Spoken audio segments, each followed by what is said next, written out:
how aware and how involved are you in the day-to-day business realities of your shows? With advertising, you know, for us, it's a very expensive show to do, so, you know, there are times when we have people who come in, or, you know, corporations or products that, okay, this is, you know, the challenge for Uncle Ben's or whatever, and it's pretty straightforward. And I'm the one on air who gets kind of, you know, most, I don't want to say saddled or slammed with the crappy part of it, but I feel that like I do, because I have to say, and I'm not going to use any brand, you know, I'm just going to like say it's Padma's milk, you know, I'm the one who, and it's never that straight.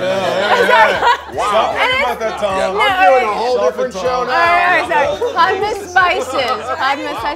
You know, it's never something that straightforward. That's a new show. But I wind up saying the brand name in my introduction of the challenge to these chefs, and it's always like, it's never get in your car, it's get in your blah blah blah car, and after a while I have to make that shit sound natural, and it's hard. You know? Experience and producing, you know, the F Word and Nightmares in the UK, we can't do anything there. We can't mention an Uncle Ben's. You can't. So, you mean you can't sit a Coke cup right in front of the judge? Nothing of the sort. No, seriously, That's very light. But what it does do from a producing point of view, it makes you strive harder to become more creative. Last year and this year's example for MasterChef was Walmart. So a chef never wants to look like a sellout, but I know how important and integral that kind of financial clout is, and of course their demographics, and that's absolutely paramount.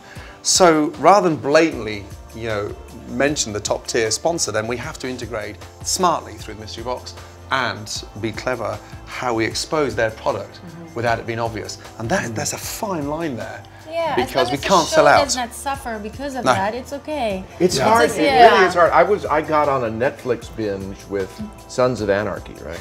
So I'm watching every episode, like one after the other. Like, tie me off. I want another one. And they're all drinking Miller Lite. There are these bikers, and all the labels are facing the camera. I said, and it took me right out of the show. To your point, it was awkward product placement, and it put a lie to the characters and to the environment, and it's very, very difficult to do. We have them integrated into the challenges, which is very nice. If we have a big car company, and we say what car it is, but then the designers had to make something out of that car. Like they were ripping the car seats out and they were using that as fabric.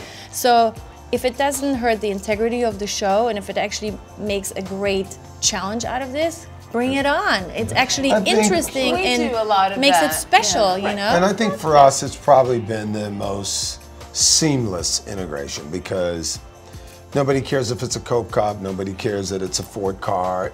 Because it's the singing. So it's just, you know, it's synonymous with the show now. But in our case, like, I think that my producers also do a great job of sitting around thinking, okay, what's a clever way to do this? I mean, we had a Reynolds wrap, quick fire, and we covered everything in aluminum foil. It was beautiful. Rather than try and be, you know, surreptitious about it, I think there is something refreshing. It's almost like 50s TV where they say, sponsored by blah, blah, blah, you know. Brought to you by Westinghouse. Right, exactly. Which I don't think actually viewers mind. I think they kind of understand that's part of it. I mean, yeah.